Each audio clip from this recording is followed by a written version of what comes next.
కుటుంబం చేశారు. అట్లాంటప్పుడు పెద్ద కుటుంబానికి సంబంధించిన వివేకానంద రెడ్డి ఆ తర్వాత తను దెబ్బతిన్నాక కాంగ్రెస్ నాశనం అయ్యాక మళ్ళీ వచ్చి ఈయన పంచం చేరాడు.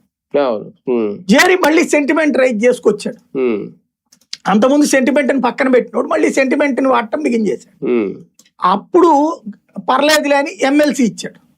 కానీ ఎమ్మెల్సీని గెలుచుకుంది ఎవరు? టీడీపీ. వీళ్ళకి సంపూర్ణమైన మెజారిటీ ఉన్న స్థానిక సంస్థలు ఎన్నికలు. కానీ భాస్కర్ రెడ్డి, అవినాష్ రెడ్డి ఈయన్ని ఓడించారు. తెలుగుదేశంతో కలిసిపోయారు వాళ్ళు. బీటెక్ రవిని గెలవడానికి కారణమైనటువంటి వాళ్ళు. అంటే అక్కడ జగన్ టికెట్ ఇచ్చినా వాళ్ళు దెబ్బ కొట్టారు. ఆ పాయింట్ అని చెప్పి వివేకానంద రెడ్డి ఇక్కడ జగన్ ని కన్విన్స్ చేశాడు. అంటే జగన్ మరి కన్విన్స్ అయ్యి ఉంటే తర్వాత అవినాష్ టికెట్ ఇవ్వకూడదు కదా. ఇంకోటి వివేకానంద రెడ్డికి టికెట్ ఇవ్వలేదు కదా, వెళ్ళి ప్రచారం చేయమన్నాడు కదా. అంటే ఇంకోటి జగన్ గనక ఆ రోజున వివేకానంద రెడ్డిని గెలిపించాలనుకుని వీళ్ళు కాదని గనక బీటెక్ రవిని గెలిపించుంటే జగన్ ఊరుకుంటాడా? ఎంత మొండిగా ఉంటాడు జగన్. నచ్చకపోతే ఎవరిని దగ్గరికి రానియడు కదా.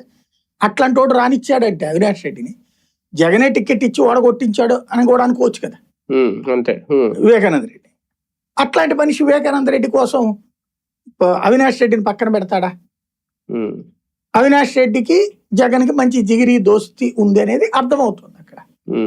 కాబట్టి ఇక్కడ ఇందులో రాజకీయ కోణం ఏ మేరకు అన్నటువంటి పాయింట్ ఇదంతా సిబిఐ దర్యాప్తులు అయిపోయింది.